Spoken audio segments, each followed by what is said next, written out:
And Aero Group made its IPO on Friday on the NASDAQ, and the drone maker is rallying big on today's session after a huge day on Friday. Let's learn more about this company and welcome in Chirinjeev Kathuria, the founder and executive chairman for the Aero Group. Thank you for joining us today. We appreciate it.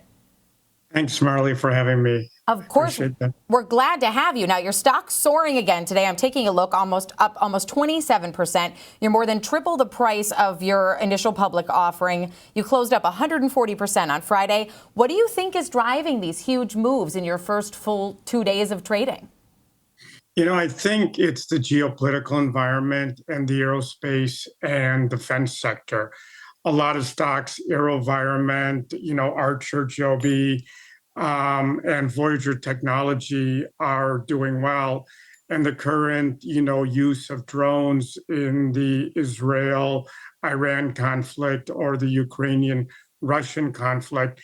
And our drones, which are used for surveillance and targeting, which is the HQ-35 or the Hedron drone, we're one of the largest suppliers of drones in the Ukrainian conflict today. And we operate in the GPS denied environment. And out of the 1,000 missions we've flown, it's unbelievable. None of our drones have been shot down. And the other sector we're in is in, military training and pilot training. I think that's probably some of the reasons that are driving the value in the sector and our stock in general. And Aero, I know, was initially expected to go public a few months ago, and you held off in the wake of Liberation Day. What made right now the right time? I think when we were looking to go public, the VIX was at 30-35. There was uncertainty on tariffs, and the market was very volatile. At this time, there was a change. The VIX was in its 18 to 20, the markets have settled down. They've started to understand the tariffs, and recent IPOs have been performing very well.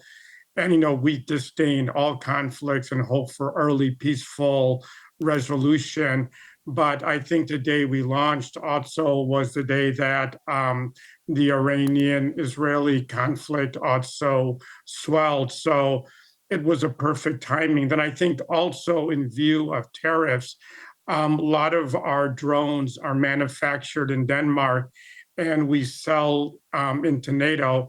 And just with this backlog, we have now over a $250 million backlog just to NATO because of the performance and need of our drones and drones in specific.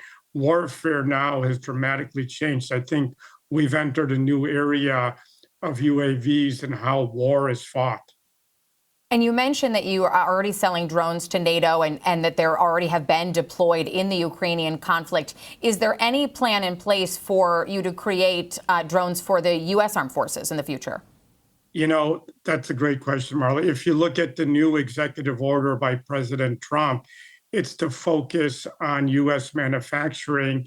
And each Army command is supposed to have over 1,000 drones. So that is the absolute focus of the company and the use of IPO proceeds. Since our drones have been so effective in overseas conflicts, we have factories in the U.S. We've already started prototypes and blue certifications. So within 6 months, we're looking to start, drone manufacturing and selling to the U.S. DoD. We already have a military contract for military pilot training. As you probably know, the movie Top Gun, we're like the aggressor. We were one of the winners of the $5.7 billion IDIQ contract to train the U.S. Air Force.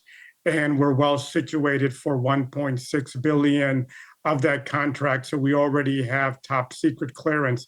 So it makes it easier to sell into the U.S. Department of Defense.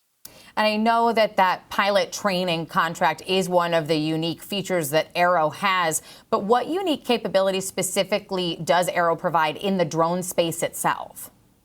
No, excellent question. So one is our drones are used for surveillance and targeting. What's amazing, a drone that costs $100,000 is able to target and take out a tank that could cost $25 million. I think what is unique about Aero, our drones have been battlefield tested in the Ukrainian conflict. Like we mentioned, we're one of the largest suppliers of drones in that conflict, and we operate in a GPS denied environment. And we haven't had a single drone shot down. We may have lost one to mechanical failure. I think that's what's unique. And each drone can be used over 500 times. And I'd love to get your thoughts on what the outlook is for both the defense and aerospace segments with the rising geopolitical tensions that we have, not just what we're seeing from Friday, but overall, Ukraine, Russia, Israel, Gaza, now Israel, Iran, and it seems to be spilling over. No, again, really good question. If you look at the EU put in $157 billion defense bond, NATO has asked each country to have 2% of their budget. Just for example, in Denmark, even a small country increased their DoD budget to almost $7 billion. So just the geopolitical environment for defense spending is increasing. Like I said, we've entered a new era of warfare. And then you can see what's happening in the United States with the new executive order and each army command ordering, additional drones. So I think especially in the aerospace and defense sector, it's going to be one of the most growing spaces, both military drones and eventually, our drones can be used for surveillance and other areas, border security. So even on the commercial side, you'll see the use of drones. And pilot training is going to become very important. You've seen in the Israeli or Iranian conflict again of Israel's use of the aerospace. So pilot training, especially military pilot training, is going to become very important. If you look at AeroVironment, their stock, I think their market cap was 8.6 billion.